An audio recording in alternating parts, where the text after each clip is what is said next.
Halo semua, selamat datang di video ini. Hari ini kita akan membahas satu topik yang sangat penting, yaitu bagaimana sebuah kota yang terletak di atas lempeng aktif seperti kota Palu bisa dirancang agar menjadi lebih resilient atau tangguh terhadap bencana gempa bumi. Kita akan kupas tuntas mengenai morfologi kota, yaitu bentuk dan pola fisik kota, serta strategi perencana yang bisa meminimalkan dampak gempa dan menyelamatkan banyak nyawa.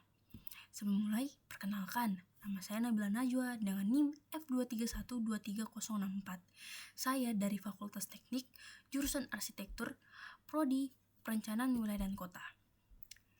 Kita tahu bahwa Indonesia merupakan salah satu negara dengan risiko gempa bumi yang sangat tinggi karena berada di jalur Ring of Fire, sebuah zona lingkaran aktif di sekitar Samudra Pasifik yang sering mengalami aktivitas tektonik.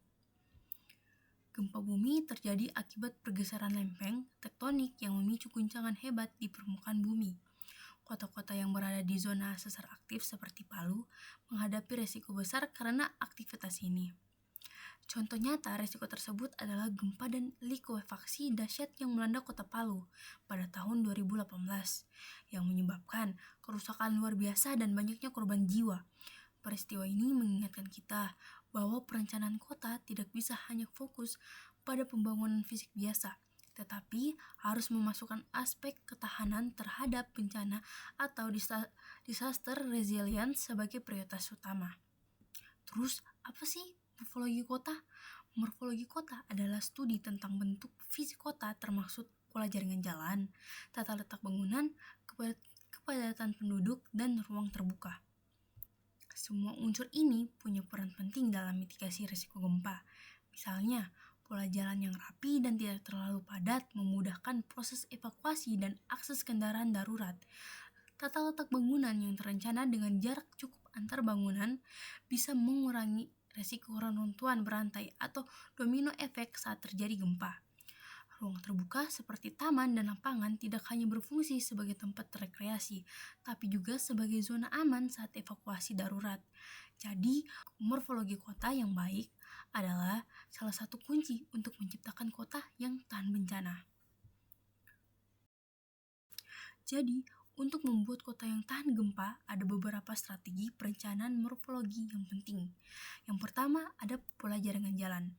Jalan-jalan harus didesain sedemikian rupa agar tidak terlalu padat, dengan banyak jalur alternatif yang memungkinkan evakuasi cepat dan mobilisasi bantuan.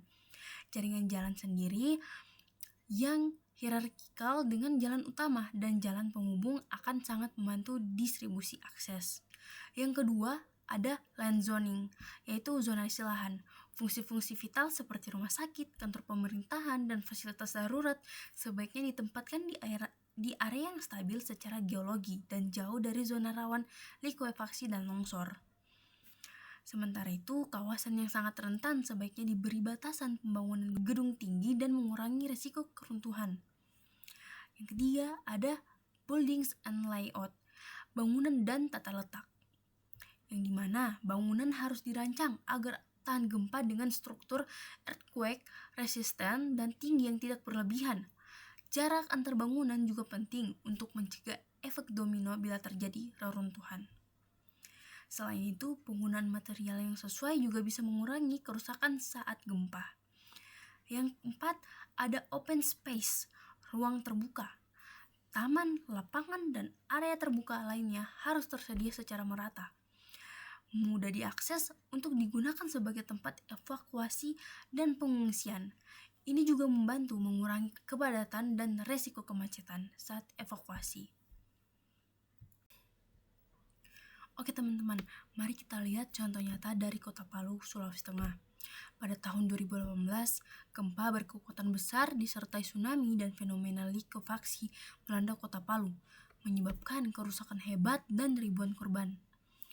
Pasca bencana, berbagai upaya mitigasi mulai dilakukan, seperti pembuatan peta mikrozonasi yang membantu mengetahui tingkat kerentanan tanah di berbagai kawasan, relokasi warga dari zona rawan bencana untuk mengurangi risiko korban di masa depan, penataan ulang jaringan jalan agar jalur evakuasi lebih efektif dan tidak terhambat, Namun, Palu sendiri juga masih menghadapi tantangan besar, mulai dari keterbatasan dana pembangunan infrastruktur, tahan gempa, hingga rendahnya kesadaran masyarakat mengenai pentingnya mitigasi bencana. Selanjutnya, ada beberapa kendala utama yang masih dihadapi dalam implementasi strategi ini. Yang pertama, kurangnya koordinasi yang efektif antara instansi pemerintah dan lembaga terkait. Yang kedua, ada keterbatasan anggaran untuk membangun infrastruktur yang tahan gempa dan pengawasan bangunan. Yang ketiga, ada partisipasi masyarakat yang masih rendah dalam kegiatan mitigasi dan kesiapsiagaan bencana. Untuk itu, saya memberikan beberapa rekomendasi penting. Yang pertama, mengintegrasikan mitigasi bencana secara menyeluruh dalam rencana, tata ruang, dan perencanaan pembangunan kota. Yang kedua, meningkatkan edukasi masyarakat melalui pelatihan, simulasi evakuasi, dan kampanye kesadaran. Yang ketiga, melibatkan masyarakat secara aktif dalam perencanaan dan pelaksanaan program mitigasi. Dan terakhir, menegakkan regulasi yang ketat untuk konstruksi bangunan tahan gempa agar standar keselamatan terpenuhi. Oke teman-teman, kesimpulannya, perencanaan morfologi kota yang tangguh terhadap gempa bumi bukan hanya soal teknik dan desain, tetapi juga soal kolaborasi antara pemerintah, masyarakat, dan para ahli. Dengan strategi yang tepat dan implementasi yang konsisten, kota-kota seperti Palu bisa menjadi lebih resilient, aman, siap menghadapi risiko bencana gempa di masa depan. Oke teman-teman, ternyata kita sudah berada di penghujung waktu. Terima kasih ya sudah mau menonton video ini sampai habis. Saya Nabila Najwa, pamit undur diri. See you next time.